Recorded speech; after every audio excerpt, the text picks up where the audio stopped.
Peter Wilmot and Misty Kleinman on a date sitting in the tall weeds in a big vacant lot. The summer bees and flies drifting around them. Sitting on a plaid blanket, Misty brought from her apartment her box of paints made of pale wood under yellow varnish with brass corners and hinges tarnished almost black.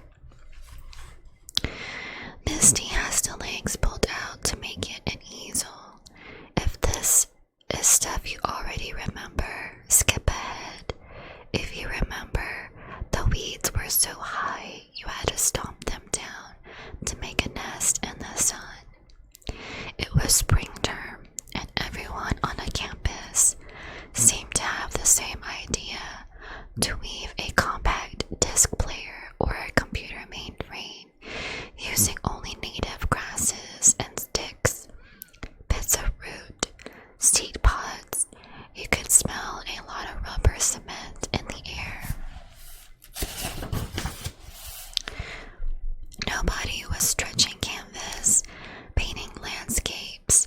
There was nothing witty in that. But Peter sat on that blanket in the sun. He opened his jacket and pulled up the hem of his baggy sweater, and inside, against the skin of his chest and belly, there was a blank canvas stapled around a stretcher bar. Instead of sunblock, you'd rub a charcoal pencil under each eye and down the bridge of your nose. A big black cross in the middle of your face. If you're reading this now, you've been in a coma for God knows how long. The last thing his diary should do is bore you.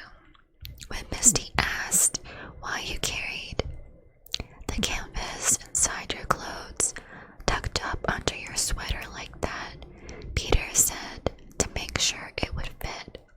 You said that.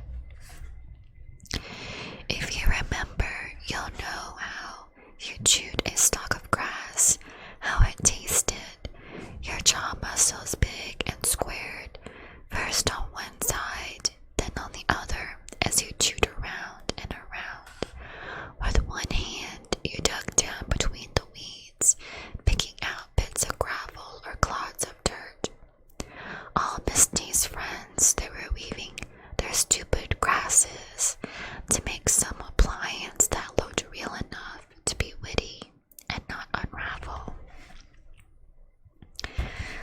Unless it had the genuine look of a real prehistoric high-technology entertainment system, the irony just wouldn't work. Peter gave her the blank canvas and said, "Paint something and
in his mouth. His tongue stained green, he said, I bet if you painted what's in your heart, it could hang in a museum.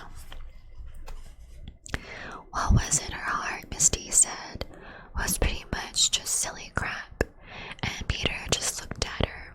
He said, so what's the point of painting anything you don't love? What she loved, Misty told him, would never sell. People wouldn't buy it. And Peter said, maybe you'd be surprised. This was Peter's theory of self-expression. The paradox of being a professional artist, how we spend our lives trying to express ourselves well, but we have nothing to tell.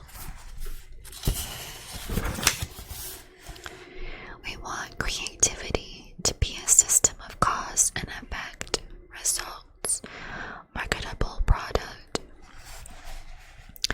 We want dedication and discipline to equal recognition and reward. We get on an art school treadmill or graduate program for a master's in fine arts and practice, practice, practice. With all our excellent skills, we have nothing special to document. According to Peter, nothing pisses us off more than when some strung-out drug addict, a lazy bum, or a slobbering pervert creates a masterpiece, as if by accident. Some idiot who's not afraid to say what they really love. Plato, Peter says, and he turns his head to spit green slobber into the weeds. Plato said, he who approaches the temple of the muses without inspiration and the belief that craftsmanship alone suffices will remain a bungler, and his presumptuous poetry will be obscured by the songs of the maniacs. He stuck another weed in his mouth and chewed, saying, so what makes Misty Kleinman a maniac? Her fantasy houses and cobblestone streets, her seagulls circling the oyster boats as they came back from the shoals she'd never seen. The window boxes overflowing with snapdragons and zinnias. No way in fucking hell was she going to paint that crap. Mark Kincaid, Peter says, didn't pick up a paintbrush until she was 41 years old. He started taking paintbrushes out of the pale wood box, twisting the ends of sharp. He said Mara got hitched to a good old Wansea Island carpenter, and they had a couple kids. He took out her tubes of paint, setting them next to the brushes there on the blanket. It wasn't until her husband died, Peter said, that Mara got sick, really sick with consumption or something. Back then, being 41 made you an old lady. It wasn't until one of her kids died, he said, that Mara Kincaid ever painted a picture. He said maybe people have to really suffer before they can risk doing what they love. You told Misty all this. You said how Michelangelo was a manic, depressive, who portrayed himself as a flayed martyr in his painting.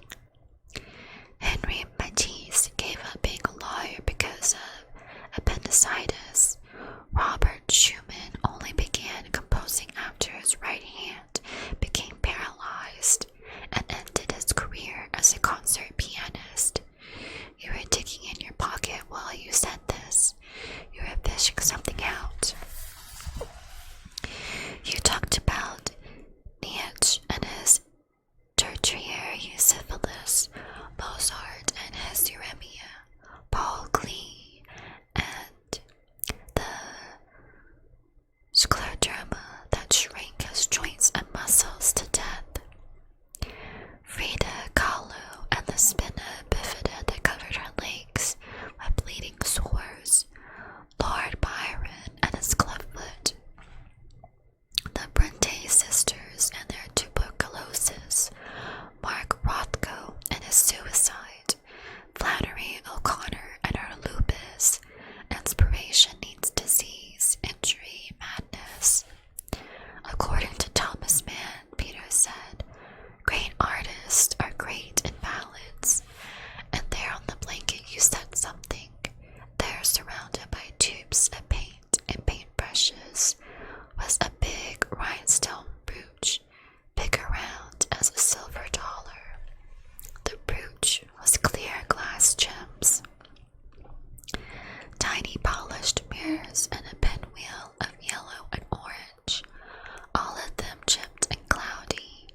his face.